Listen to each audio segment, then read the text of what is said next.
Well, I'm going to talk about something a little bit different from the first speakers. My work has been in the area of game-based learning with a particular interest in gender. So that's at least the initial tie to the topic of inclusion.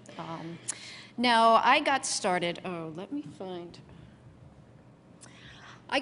in this area about 6 or 7 years ago. And the situation has changed quite a bit since then. What I'd like to do is start by looking first at what it was like back then. So in the early part of this decade, when you thought about gamers, people who played games, tended to think about people who looked like this. Okay? Sometimes you also thought about people who looked like this. Yes, not a whole lot of difference. Who were playing games, or at least the games that tended to get most attention were games that looked like this, or this. Now, there were other people who sometimes appeared in game culture. They tended to look like this, or like this. Now, there were many other people playing games who looked like this, who played games that looked like this.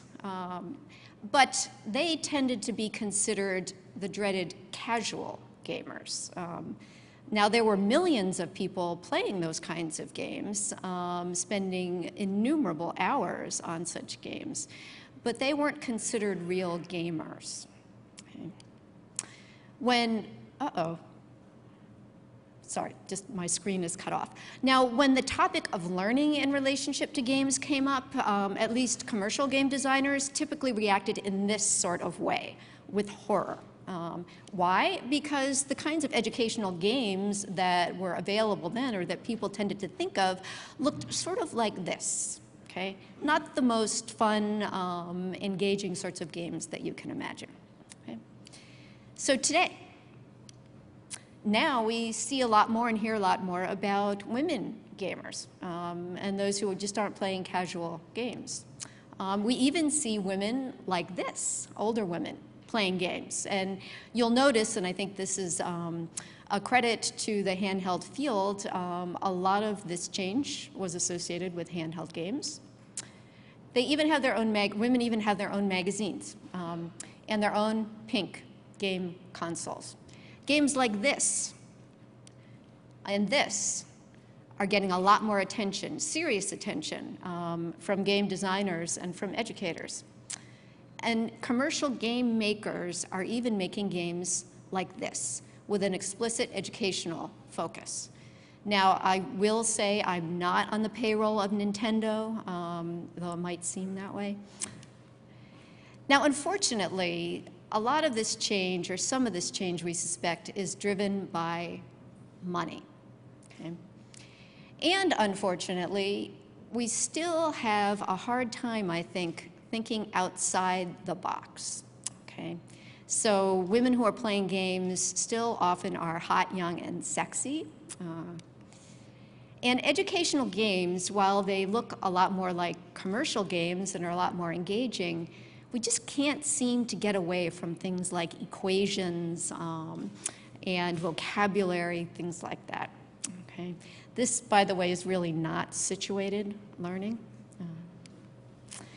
Okay, so my focus in my talk today is based around the notion that the real challenge of inclusive game-based learning is really not simply reaching more learners with our vision of content and our vision of games. Because again, we're having trouble thinking outside the box here. But rather, I think the challenge for us is expanding our conceptions of how we think about game-based learning by first understanding how a much more diverse range of players are already teaching and learning around games. And I think that this sort of investigation can help us rethink and answer questions like, well, what really makes an educational game fun? Can games go beyond equations or vocabulary? Can they do things like help players understand complex social issues? Can games foster creativity? Okay. those, I think, are some of the more pressing questions, certainly in the States, things that we're interested in. So my work over the last few years has involved looking at the game The Sims. How many of you have played The Sims? Oh, a lot more than have played World of Warcraft. Great. Okay. Now, The Sims also has not gotten a whole lot of, or is not necessarily taken seriously, either among game designers or in the commercial world, as well as among ordinary people. One reason for that is The Sims is often simply thought of as a dollhouse. Okay, that's a screenshot from the game for those of you who haven't played it.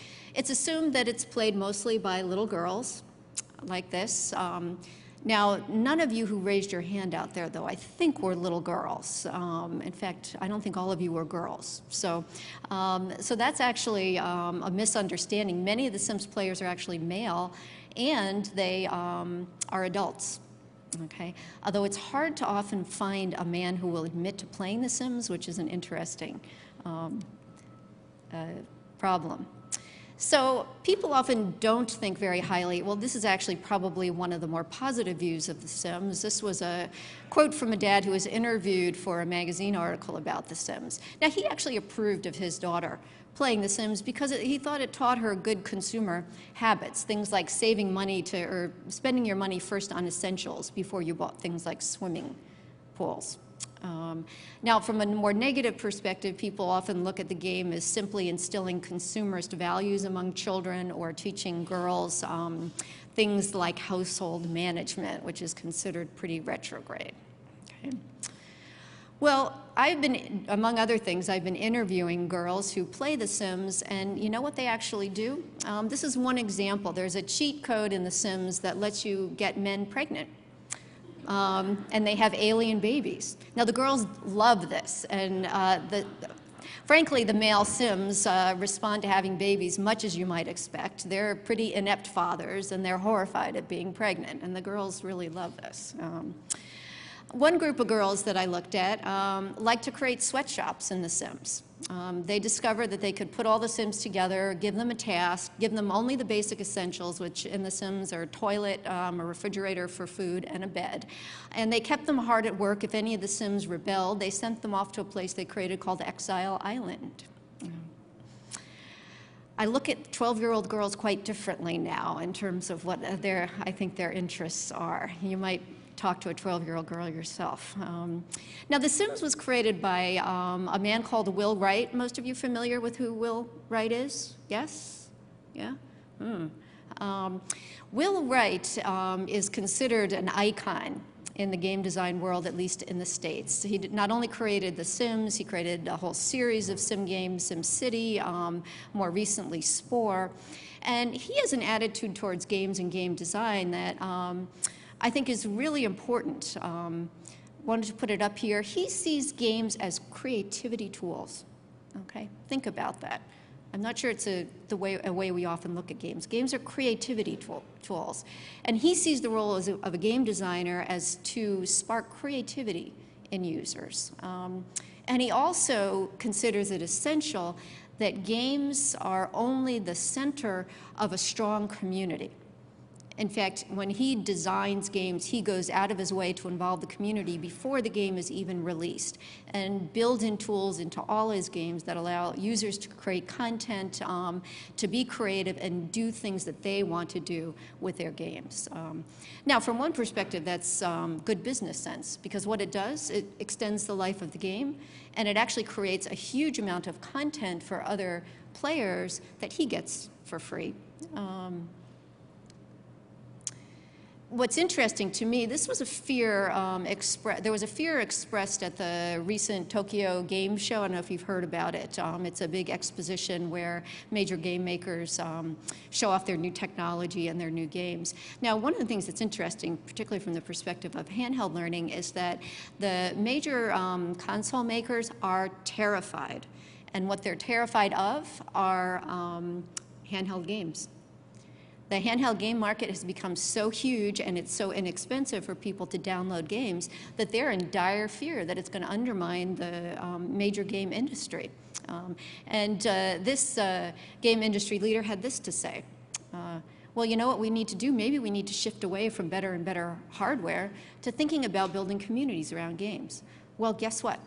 If anyone took a look, there's already huge communities around games. And people like Will Wright has been one of the leaders in figuring out how to get those communities going. Okay. So, one example. So what can we learn from these communities? Here's one example of something that people are doing around The Sims. Now, and I want to say back to the point about adults as well as children playing The Sims, I think one thing that's really important to think about when looking at communities is that they are mixed age groups. Jim G. yesterday pointed that out. And I think that's really important when thinking about learning. Reminds me, too, of what David was saying. Connecting people, not simply geographically, but across different ages and with different experiences, I think is one of the ways that this technology can be extremely valuable in terms of learning. But that was an aside. So in terms of what players are doing, this is an example of something called the Legacy Challenge. One of the things that Sims players do for each other is create challenges. In fact, one of the complaints about The Sims is that it's not really a game because it doesn't have a clear win state. It doesn't have a goal that you ultimately reach. Well, so a number of players have stepped in and said, well, we're going to fix that. We're going to create our own games. So this particular challenge has the goal of having you take one Sim family through 10 generations. Now, that's a pretty difficult task. It often takes people months, even years, to finish that particular challenge. This is just a partly completed family tree. Now, people are very creative around this, so they create variations on these legacy challenges, and you can see just a few here.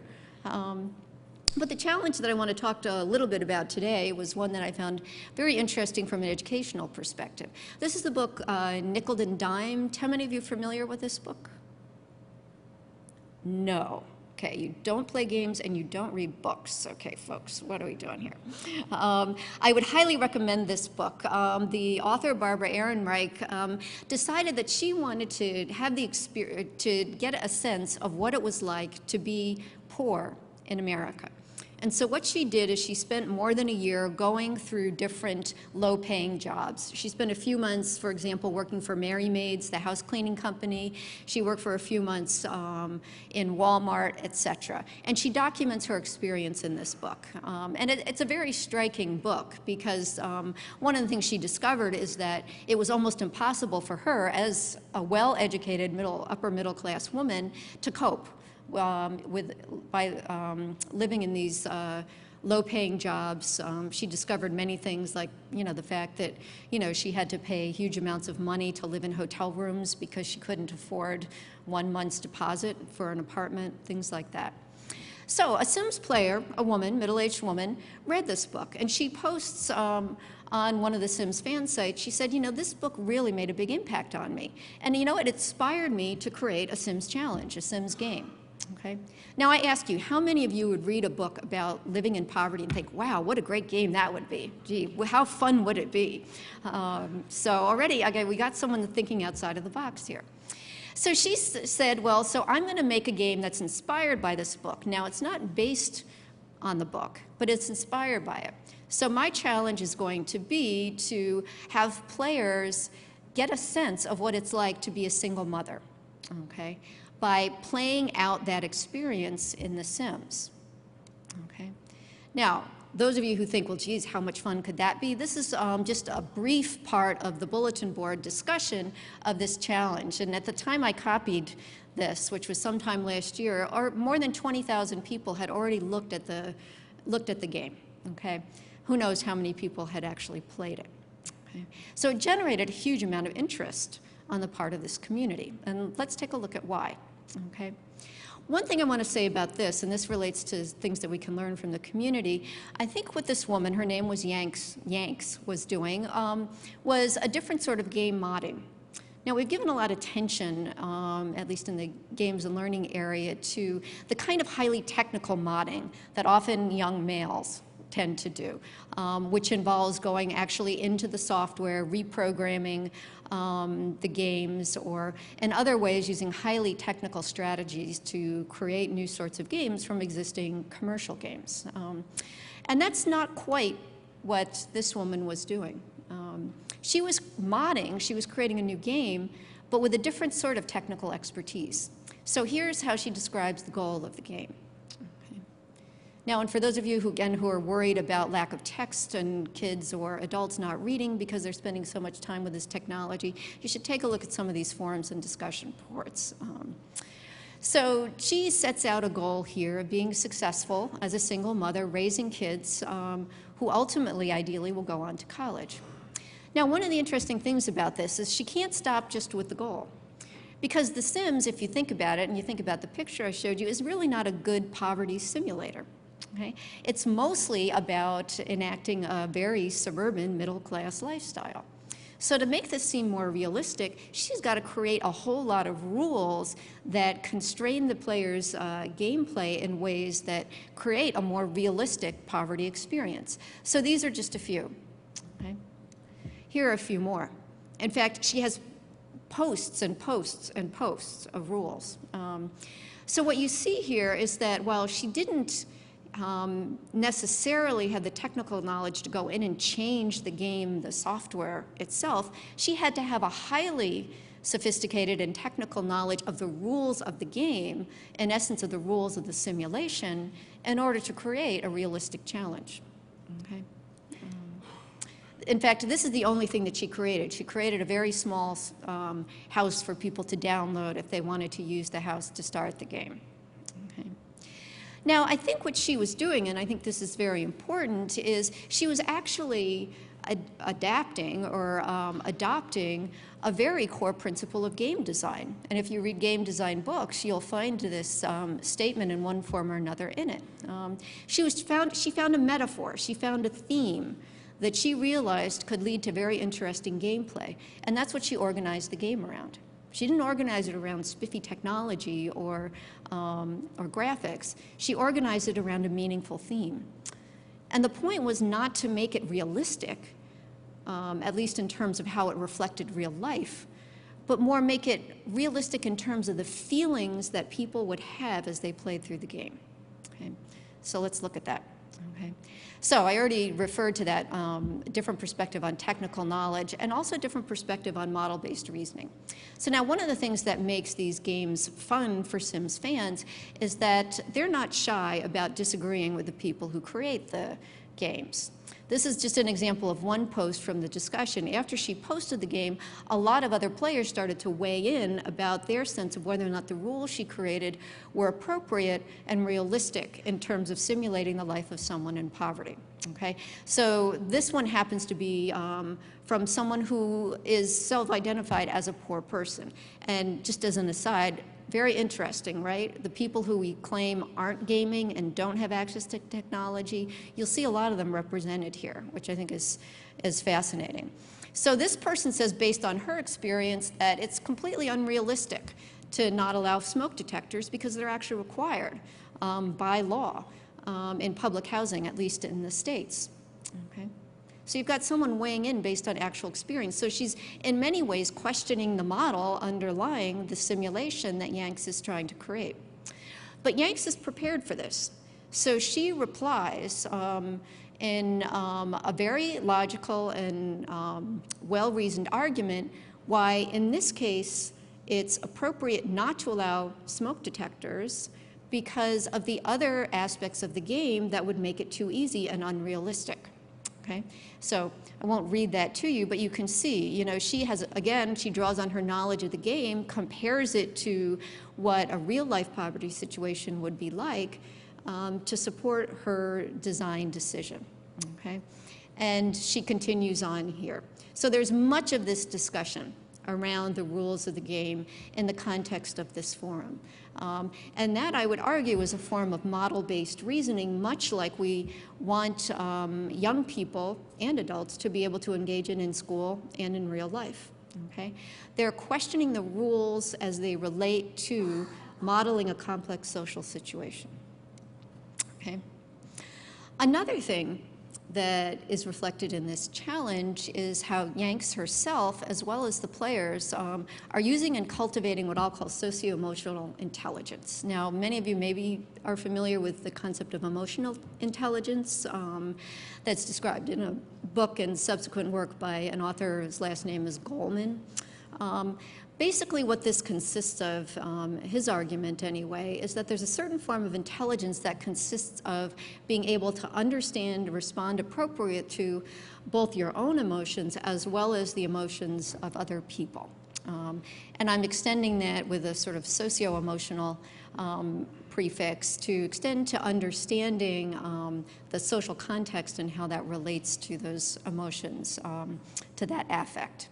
So now, in the States, I'm not sure if it's true here, we tend to be obsessed, at least with schools, with STEM, with science, technology, math, engineering.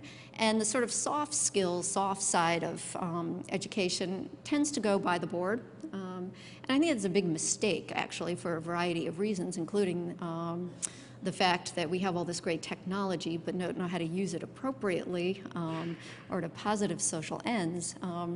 But we often don't think of games as being a means of cultivating this kind of intelligence. In fact, far from it, we often think of games as taking young people and even adults away from other people, as isolating them. In fact, one of the most common complaints I hear from teachers now is that kids don't know how to interact with other people, or they interact inappropriately. Okay. Well, now in this case, the game itself is intended to cultivate a certain sort of socio-emotional intelligence, that is, an empathy for the lives of single mothers. But in addition, the cultivation of this kind of intelligence is enhanced by the sort of storytelling that's associated with the game.